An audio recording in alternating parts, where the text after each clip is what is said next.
Guys, போன வீடியோவில் ஒரு கமெண்ட் பார்த்தேன். என்னன்னா, ப்ரோ இப்படி இடிஎஃப்லாம் ரெக்கமெண்ட் பண்ணாங்க, அதுக்கு பதிலாக இண்டிவிஜுவல் ஸ்டாக் ரெக்கமெண்ட் பண்ணுங்கன்னு. ஆக்சுவலாக அதுக்குள்ளே ரிப்ளையாக தான் இந்த வீடியோ. என்னென்னா, ஆக்சுவலாக நம்ம இப்போ சொல்ல முடியாது கைஸ். எப்படின்னா, ஒரு இண்டிவிஜுவல் ஸ்டாக் ஏதாவது நம்ம சொன்னாலே நீங்கள் மேபி போய் வாங்கலாம். நீங்கள் எங்கேயாவது கிடைக்கிற ரெக்கமெண்டேஷன்லாம் வச்சு வாங்க தொடங்கிடுவீங்க. ஆனால் என்னென்னா, எந்த கம்பெனியும் நல்ல கம்பெனி அந்த மாதிரிலாம் இல்லை. கம்பெனி நல்லா தான் இருக்கும், ஆனால் மார்க்கெட்டில் அது எப்படி வேணாலும் நடக்கலாம். ஏன்னா இப்போ உங்களுக்கே தெரியும், டிசிஎஸ் அதே மாதிரி ஐடிசி இந்த கம்பெனிலாம் நல்லா ஃபண்டமெண்டல் செம ஸ்ட்ராங்கான கம்பெனி. ஆனால் இப்போ நீங்களே பார்க்கலாம், அதெல்லாம் 50% டவுனில் இருக்குது. அதனால நம்ம எந்த கம்பெனியும் ஸ்பெசிஃபிக்காக சொல்ல முடியாது. நீங்கள் எப்போவுமே இன்வெஸ்ட் பண்ண முச்சில் ஒரு இண்டெக்ஸ் ஃபண்டுக்கு போகிறது தான் பெட்டர். அப்படின்னா தான் உங்களுக்கு ரிஸ்க் ரொம்பவே மினிமமாக இருக்கும். இப்போ இறங்கினா கூட கொஞ்சம் தான், ஒரு 3%, 4%, மேக்ஸிமம் ஒரு 10% அவ்வளோதான் இறங்கும் 1 இயர்லேயே.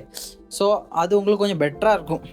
அதோட கூட இறங்கலாம், ஆனால் அது சான்ஸ் கொஞ்சம் கம்மி தான். ஸோ எப்போவுமே நீங்கள் இண்டெக்ஸ் ஃபண்ட்லேயே ஸ்டார்ட் பண்ணுங்கள் காய்ஸ்.